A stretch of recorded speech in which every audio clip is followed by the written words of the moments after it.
I'm Maria Dalton, about to turn 27 this year, and I've been happily married for 5 years. My son, Martin, just celebrated his 4th birthday. Initially, I worked full-time after tying the knot, but now I balance part-time work at the same company. My husband, Kevin, is 30 years old, 3 years my senior. Our journey from dating to marriage was initiated by Kevin's passionate advances, but post-marriage, I observed a shift in his demeanor towards a more domineering side. Kevin has a 20-year-old sister named Jane Dalton, and their age gap seems to contribute to a somewhat indulgent relationship on Kevin's part.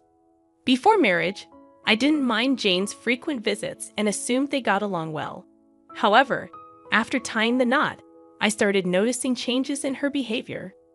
Jane often drops by unannounced, at any time, and expects to be served without ever bringing a token of appreciation.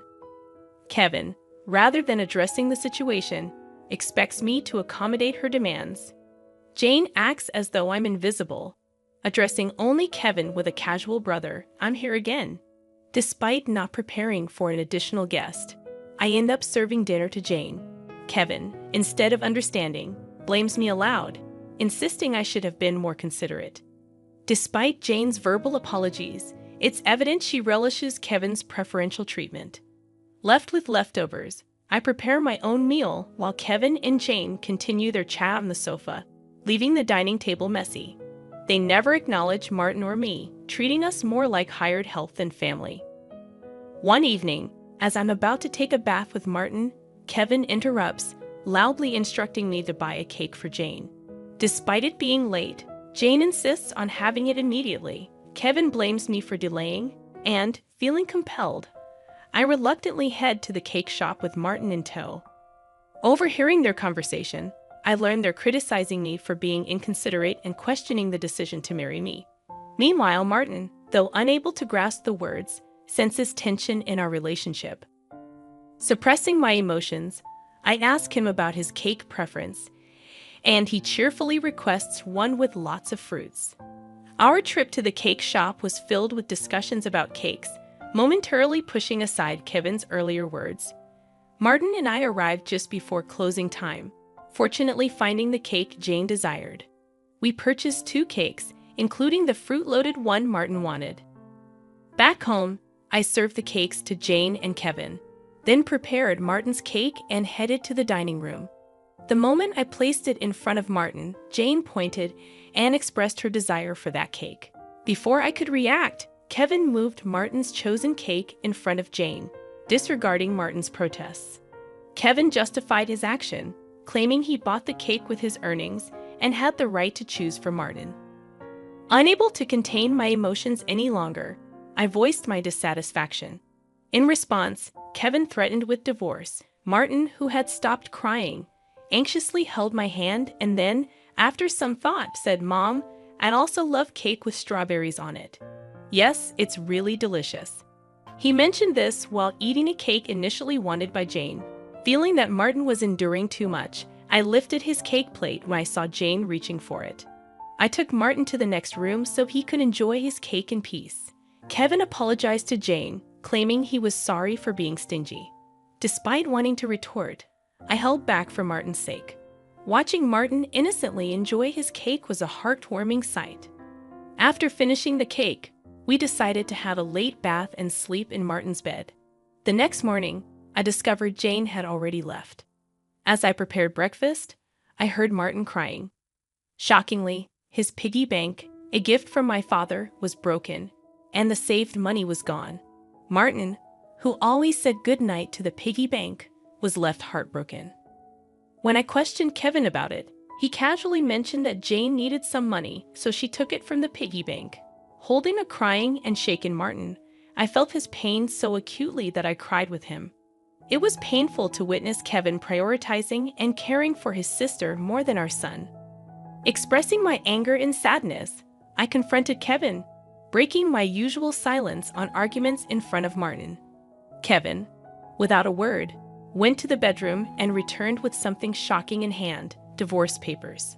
I discovered the hidden divorce papers that Kevin had tucked away somewhere I didn't know.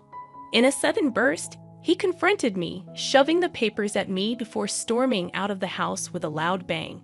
Martin, who had never cried over the issues with Kevin and Jane, seemed to have reached his limit, crying since last night. Unable to bear seeing Martin so hurt, I suggested skipping daycare for the day, and he happily agreed with a loud yes, showing a faint smile. We spent the day playing and bonding, with Martin bringing a picture book from the shelf, sitting on my lap, and happily remarking, "The teacher at the nursery today was Mama, right? He looks like an angel." His little heart seemed filled with patience, and I decided to make the day special by taking a day off from work. Despite causing potential trouble at my workplace, they kindly understood the situation and granted me a day off.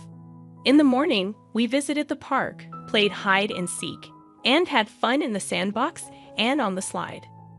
When we returned home for lunch, Martin appeared sleepy, usually napping by himself. But today he fell asleep on my lap like when he was a baby. Though I initially thought of doing household chores during his nap, I decided that today was special. Instead, I allowed myself to be healed by his peaceful sleeping face and gentle breathing. However, my serene moment was abruptly interrupted by a noise from the entrance, indicating the front door had opened. As it wasn't Kevin's usual time to come home, I became suspicious and quickly hid in the bedroom closet, clutching Martin. A voice echoed through the house, and to my surprise, it was Jane. Trembling with fear, I listened as she searched for something, expressing frustration over not finding it. Jane then made a phone call, mentioning Kevin and discussing their unsuccessful search. After hearing her lock the front door and leave, I put Martin to bed and contemplated the strange events. I couldn't comprehend why Jane had entered the house and what they were looking for. Suddenly, Kevin seemed like a stranger, and I felt a mix of disgust and fear towards him. Swiftly packing essentials for Martin and myself, we headed to the station and took a train to my parents' house. Fortunately, their home was nearby, just 2 stations away. Although I hadn't contacted them beforehand, my parents sensed something from my expression and welcomed us without asking questions. I shared the entire ordeal with them, including my fear of staying at our house due to Kevin and Jane's actions. Upon hearing my mother's suggestion that Jane might have been looking for my belongings, possibly cash cards, I recalled my past experience as a successful CEO in the handmade goods industry. I had entrusted the company to friends when I decided to prioritize raising my child after getting married. Although I still worked part-time and communicated with the company from home, Kevin was unaware that I was still the CEO. I discovered the hidden divorce papers that Kevin had tucked away, suspecting that he thought I had a decent amount of savings. While I've mentioned to him that I still received some assistance from the company, I've deliberately kept the details about being the CEO and my savings private. This secrecy stems from realizing early in our marriage that Kevin struggles with managing money and tends to spend everything he earns. Kevin, at first, provided only $200 a month for food expenses and even suggested I quit my job to become a full-time housewife. However, with the financial strain of raising Martin and only $200 for food, I never agreed to be a full-time housewife. Eventually, he reluctantly allowed me to work part-time, and to ensure I wouldn't consider divorce, he had me sign a post-marital property waiver through a lawyer. Since Martin's birth, I used my savings for his nursery fees and clothes, as I've only received $200 for food. I've never asked Kevin for additional funds beyond the food budget, leading him to believe I have savings. Considering Jane's apparent need for money and Kevin's perception of my financial situation, they might be searching for my cash cards. I have a separate savings account dedicated to Martin, with a portion of my salary directly deposited into it each month. Despite their search, they won't find the cash cards, as I always carry my valuables. However, there's still an unsettling issue. Jane might be entering our house even when we're not there, and Kevin may be allowing it. Following my father's advice, I decided to store my valuables, including the cash cards, in my parents' safe. As I pondered their need for money, Martin approached my father, crying over his broken piggy bank and the shattered promise of saving up. My father, angered by Martin's story, vowed to call Kevin. My mother suggested finding out their purpose calmly, as Kevin's mention of divorce might shift blame to us, making the divorce more favorable for him. To ascertain their purpose, I decided to record their conversation, consulting a lawyer who was a friend of my father's. Returning home, I began cooking dinner, keeping my phone screen down to record secretly. Kevin arrived home, surprising me by immediately asking about my cash cards. When I questioned him, he gave vague answers, attempting to deceive me. When I remained silent, Kevin grew agitated and demanded all my part-time money for his sister. Refusing, I explained it was for Martin's savings. In response, he angrily pushed the signed divorce papers toward me, declaring that I was living off his money and didn't need to save for Martin. He even uttered words implying he valued Jane more than our son. Hearing this, I stopped preparing the meal, put the divorce papers in my bag, took Martin's hand, and headed for the door. Kevin, in a loud voice, declared his serious intent for divorce, instructing me never to come back. I responded by stating I wouldn't return to a house where a stranger could come and go freely. After leaving, I received numerous messages and calls from Kevin, which I ignored. Turning off my phone, I sought refuge at my parents' house, sharing the recording and divorce papers with them. Although I confessed to having no love or affection for Kevin, I expressed concern for Martin. My parents advised me to do as I pleased, acknowledging the potential emotional impact on Martin if a divorce were to occur. While grappling with the decision to divorce Kevin, Martin expressed his hunger. My mother, seeing my distress, kindly made him hamburgers, his favorite dish. Overwhelmed with emotions, tears welled up in my eyes as my mother told Martin with a warm smile that she prepared the hamburgers so that he and I could visit whenever we wanted. Taking a bite, Martin exclaimed with joy, praising Grandma's hamburgers and expressing a desire to eat them every day. I responded, saying it's because the hamburger contains the love I have for him, and he, in a touching gesture, took a big bite and offered it to me. Moved by Martin's kindness, my tears couldn't be held back, and even though I tried to stop them, they persisted. My father, noticing Martin's concern, reassured him that my tears were of happiness, not sadness. Hearing this, Martin, in a moment of understanding, hugged me, and my father's eyes turned bright red.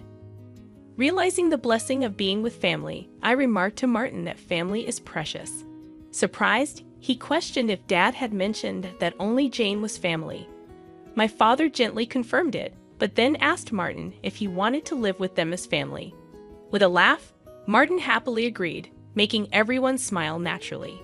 Despite contemplating divorce, the meal felt so happy that I finally decided to part ways with Kevin.